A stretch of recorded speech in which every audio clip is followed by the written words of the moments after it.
48 law of power. 48 law of power ये एक ऐसी किताब है जिसे बहुत ही ज़्यादा खतरनाक माना जाता है। बड़े बड़े पॉलिटिशियंस, आर्टिस्ट, इन्फ्लुएंसर और एंटरप्रेन्योर्स इसे पढ़ते हैं। इसे सत्ता पाने की किताब भी माना जाता है।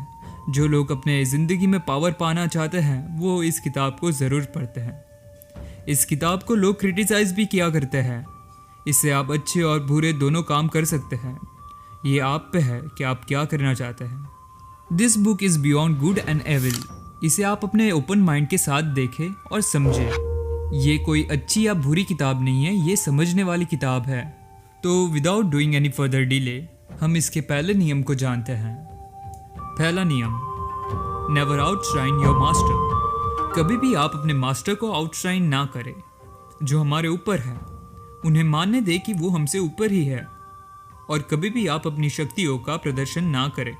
शायद आप लोगों की आंखों का सितारा बने ना बने, लेकिन आपसे ऊपर जो भी लोग हैं उनके आंखों का शिकार आप जरूर बन जाएंगे। इस तरह इसको हम एक ऐतिहासिक घटना से समझने की कोशिश करेंगे। निकोलस फ्रांस के राजा लुईस द 14 के फाइनेंशियल मिनिस्टर थे। निकोलस एक अच्छा इंसान था जिसे पोएट्री, पार्टी और लड़कियों में इंटरेस्ट था। हम सब की तरह उसे पावर की लालसा भी थी, just like a common man, मेरे और आपकी तरह। जब फ्रांस के प्राइम मिनिस्टर का देहांत होता है तब निकोलस को लगता है कि लुईस उन्हें वो पोजीशन दे देंगे क्योंकि फ्रांस के राजा के वो सबसे खास इंसान हैं। लेकिन राजा ने प्राइम मिनिस्टर की पोजीशन ही हटा दी। ये देखकर निकोलस ने अपने राजा के लिए और उनको खुश करने के लिए एक शानदार पार्टी रखी। उसमें यूरोप के बड़े बड़े आर्टिस्ट, स्कॉलर, नोबल्स और साइंटिस्ट को इनवाइट किया। निकोलस ये पार्टी शानदार बगीचे में रखी जहाँ पे अलग अलग तरीके का खाना, संगीत और फायरवर्क का प्रदर्शन हुआ। ये सब निकोलस ने अपने राजा के लिए करी थी, उनको इम्प्रेस करने के लिए, उनको खुश करने के लिए और उनका विश्वास जीतने के लिए, अगले प्राइम मिनिस्टर बनने के लिए। लेकिन अगले ही दिन निकोलस को अरेस्ट कर लिया गया राजा के कुछ सेनापति के द्वारा, ये झूठा आरोप लगाते हुए कि निकोलस ने शाही खजाने में से चोरी करी है। लेकिन ऐसा हुआ क्यों? क्या रीजन था इसके पीछे? राजा के लिए इतना सब कुछ करने के बाद भी उसको झूठे आरोप में बंदी बना दिया गया और कहीं आइसोलेशन में डाल दिया गया अपनी जिंदगी भर के लिए। एक्चुअली लुईस एक घमंडी और अभिमानी राजा था जिसे हर वक्त अटेंशन चाहिए था। वो ये नहीं देख सका था कि उसके होते हुए किसी और ने इतनी शानदार पार्टी की योजना करी।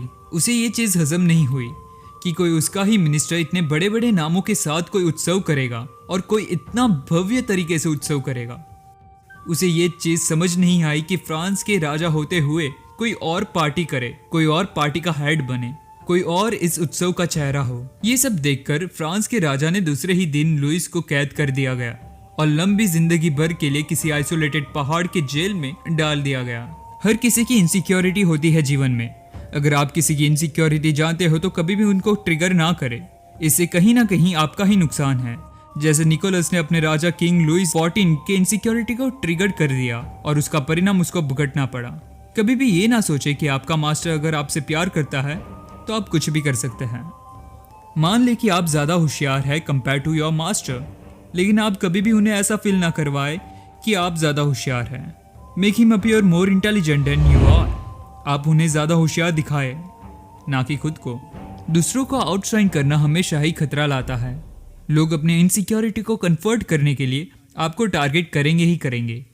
तो क्या इसका मतलब ये है कि आप कभी भी अपने मास्टर को आउटशाइन नहीं करेंगे? बिल्कुल नहीं। If your superior is falling star, there is nothing to be feared from the outshining them. If he is very weak and ready to fall, let him fall. Your master will fall someday and you will outshine them. आपका master कभी ना कभी तो गिरेगा और its take is patient, better to attack them जब वो weak हो rather than attacking him when they are strong and it's prime. और एक और चीज़, जब भी आपका मास्टर गिरे तो ध्यान रहे कि वो पूरी तरह से ख़त्म हो जाए, क्योंकि चाणक्य ने कहा है अपनी प्रॉब्लम को जड़ से ख़त्म करना चाहिए ताकि आगे जाकर वो आपको परेशानी ना दे। ये था 48 लॉ ऑफ पावर का chapter 1, never outshine your master by Robert Greene. अगर आप ऐसे ही किताबी ज्ञान में रुचि रखते हैं तो आप हमें सब्सक्राइब कर सकते हैं और आगे के चैप्टर्स के लिए नोटिफिकेशन ऑन कर सकते हैं।